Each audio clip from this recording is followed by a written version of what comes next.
مرحلے پر مقابلہ ہے. آپ صرف اللہ کا بندہ بننا چاہتے ہیں، 3 مقابلے کرنے پڑیں گے. سب سے پہلے کس سے مقابلہ کرنا ہوگا؟ اپنے نفس سے. وہ جو کل شعر سنایا تھا کہ مسجد تو بنا دی شب بھر میں ایمان کی حرارت والوں نے، من اپنا پرانا پاپی ہے برسوں میں نمازی بن نہ سکا. کوئی شخص رشوت پیش کر رہا ہے، حرام شے ہے، نفس کیا کہتا ہے؟ لے لو. کہتا ہے کہ نہیں؟ اور بڑی پٹیاں پڑھاتا ہے کہ یہ سارا تقویٰ کا حیضہ تمہیں ہو گیا ہے، فلاں حاجی ہے، فلاں وہ ہے، وہ بھی لیتا ہے. اور فلاں ضرورت رکی پڑی ہے، بچے کی فیس نہیں گئی ہے، بیوی کو اتنا عرصہ ہو گیا ساڑی کی فرمائش کرتے ہوئے ساڑی نہیں خریدی گئی ہے. یہ ساری پٹی پڑھائے گا نفس کے نہیں. اب اگر آپ مقابلہ کر سکتے ہیں نفس کا تو بچیں گے، مقابلہ نہیں کر سکتے مار کھا جائیں. یہی ہوگا کہ نہیں؟ اذان کا وقت آ گیا، اذان سن لی آپ نے، لیکن پھر نفس نے کہا ابھی اور سو. آپ نے کروٹ لی اور کپڑا خوب ٹھیک کیا اور غین ہو گئے. اگر آپ اس نفس کے تقاضے کو اس وقت رد کر سکتے، طاقت آپ میں اتنی ہوتی تو آپ کھڑے ہوتے مسجد کی طرف جاتے. گویا کہ بندگی رب کے لیے سب سے پہلا جہاد کس سے کرنا ہوگا؟ نفس. اچھا، نفس اکیلا نہیں ہے، اس کے پیچھے ایک بہت بڑا بدماش ہے، وہ شیطان لعین.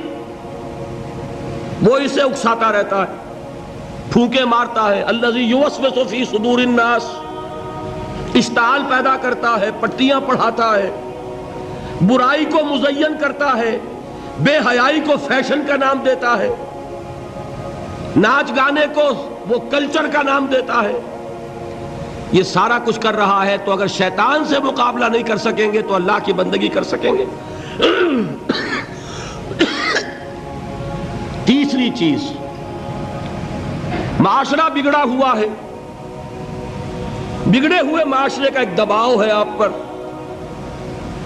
یہ بالکل ایسے جیسے ایک ہجوم ایک طرف جا رہا ہو تو ادھر جانا آسان اور مقابلے میں جانا بہت مشکل، زور لگانا پڑے گا نا. تو معاشرے کا رخ کچھ اور ہے، آپ کا رخ کچھ اور ہے. معاشرہ نہ خدا کو جانے نہ رسول کو جانے. آپ چاہتے ہیں اللہ اور اس کے رسول کے حکم پہ چلنا، کشمکش کرنی پڑے گی کہ نہیں؟ بہت پیارے ہیں وہ مصرے، زمانہ بات و نہ سازت تو با زمانہ ستیز. زمانہ تمہارے ساتھ اگر موافقت نہیں کر رہا، زمانے سے جنگ کرو. اور بے غیرت اور بے حمیت اور بودے اور بزدل اور کچے لوگوں کا اصول کیا ہے؟ زمانہ بات و نہ سازت تو با زمانہ بساز. زمانہ تمہارے ساتھ موافقت نہیں کرتا، بھائی تم زمانے کے رنگ میں رنگے جاؤ. آسان راستہ کون سا ہے؟ زمانہ تمہارے رنگ میں نہیں آتا، تم اس کے مطابق ڈھل جاؤ، کوئی تکلیف ہوگی. اور زمانہ تمہارے ساتھ اگر موافقت نہیں کر رہا، تم زمانے سے لڑو، تکلیف آئے گی کہ نہیں؟ 3 جہاد کرنے پڑیں گے تو انسان اللہ کا بندہ بن سکے گا. بات سمجھ میں آئی؟ اسی لیے جب پوچھا گیا حضور سے ای الجہاد افضل یا رسول اللہ، اے اللہ کے رسول سب سے افضل جہاد کون سا ہے؟ آپ نے فرمایا ان تجاہد نفسک فی طاعت اللہ. سب سے افضل جہاد یہ کہ اپنے نفس سے جہاد کرو، کشمکش کرو، مقابلہ کرو، تاکہ اسے اللہ کا مطیع بناؤ.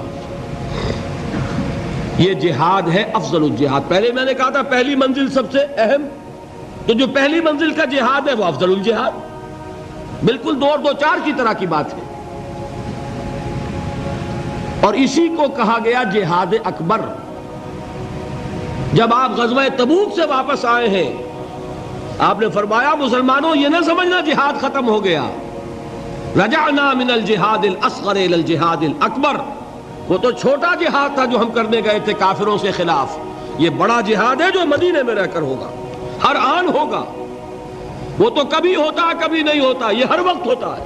ہر صبح ہوتا ہے، ہر رات ہوتا ہے، ہر شام ہوتا ہے، ہر لحظہ ہوتا ہے. ہر وقت کشمکش ہے خیر و شر کی، حلال اور حرام کی، صحیح اور غلط کی، زمانے کی روش اور دین کا تقاضا ٹکرا رہے ہیں۔ آپ اگر اس راستے پر پہلا قدم رکھیں ایک عزم کے ساتھ تو ہوش ٹھکانے آ جائیں گے، دن میں تارے نظر آئیں گے، 14 طبق روشن ہو جائیں گے کہ دین کا نام لینا آسان ہے، چلنا بہت مشکل ہے۔ چمی گویم مسلمانم بے لرزم کہ دانم مشکلات لا الہ